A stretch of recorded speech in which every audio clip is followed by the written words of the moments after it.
1971 সালের মুক্তিযুদ্ধে ভারতের সহযোগিতার মাধ্যমে স্বাধীন হয়েছিল বাংলাদেশ।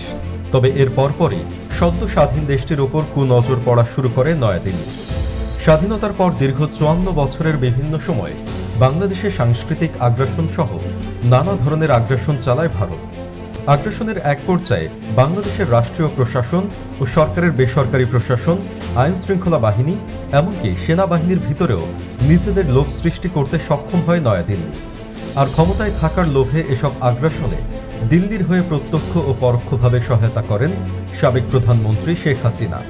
বনে যান ভারতীয় গোয়েন্দা সংস্থা রয়ের এক অনন্য সম্পদে। হাসিনার পালিয়ে যাওয়ার পর আন্তর্জাতিক প্রতিরক্ষা বিষয়ক ওয়েবসাইট গ্লোবাল ডিফেন্স কর্পের এক প্রতিবেদনে এমনটি দাবি করা হয়েছে।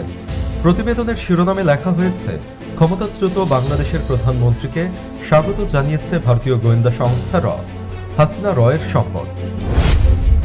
প্রতিবেদনে বলা হয়েছে, 1947 সালে ভারত ও পাকিস্তানের বিভক্তির ফলে নিরাপত্তা, লজিস্টিক ও রাজনৈতিক সংকটের মুখে পড়ে দিল্লি। তবে এই সংকট মোকাবেলায় সবচেয়ে কার্যকরী ভূমিকা পালন করেছিলেন শেখ হাসিনা।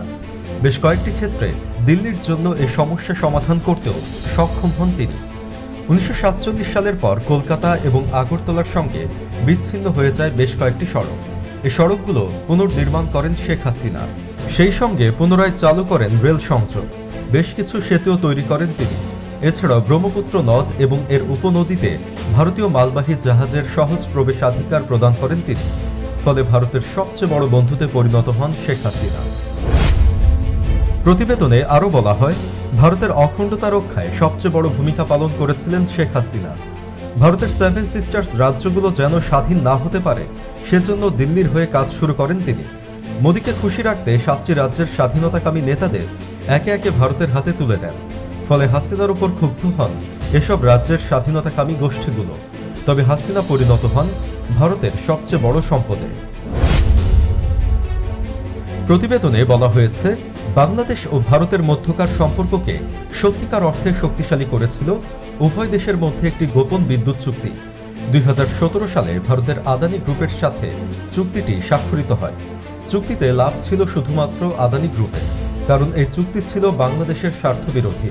কিন্তু শুধুমাত্র দিল্লিকে খুশি করতেই এই চুক্তিটি স্বাক্ষর করে হাসিনা প্রশাসন। প্রসঙ্গত, তৎকালীন সময়ে আদানির বিদ্যুৎ কিনতে বাংলাদেশকে চাপ দেওয়া হয়েছে বলেও নানা প্রশ্ন উঠেছিল ভারতীয় গণমাধ্যমে। প্রতিবেদনে বলা হয়েছে, 2021 সালে বিতর্কিত সংশোধিত নাগরিকত্ব আইন পাশ করে ভারতের মোদী সরকার। এতে দেশটির মুসলিম সংখ্যালঘুদের অধিকার ক্ষুণ্ণ হয়। ভারতীয় কূটনীতিকরা ধারণা করেছিলেন এই আইনের জন্য বাংলাদেশের সংখ্যালঘুরাও বিপদে পড়তে যাচ্ছে। তবে এমনটি হতে দেননি মোদির বিশ্বস্ত হাসিনা। একই বছর প্রথমবারের মতো বাংলাদেশ সফরে আসেন মোদি। বিতর্কিত নাগরিকত্ব আইনের জন্য তার সফরের বিরোধিতা করে সাধারণ জনতা। তবে এই জনতার উপর নির্যাতনের স্ট্রিম রোলার চালায় হাসিনার অনুগত পুলিশ বাহিনী। 12 জন নিরীহ বাংলাদেশিকে হত্যার মাধ্যমে হলেও ভারতের সাথে সম্পর্ক টিকিয়ে রাখে হাসিনা। ভারতীয় কূটনীতিকদের মতে এটি ছিল বাংলাদেশ ভারত সম্পর্কে টার্নিং পয়েন্ট। প্রতিবেদনে বলা হয়েছে, চীনের সঙ্গে চমৎকার সম্পর্ক গড়ে তুলেছিলেন শেখ হাসিনা। তবে তিনি সর্বপ্রথম ভারতের স্বার্থকেই প্রাধান্য দিতেন। এখানে একটি উদাহরণ পেশ করা যায়।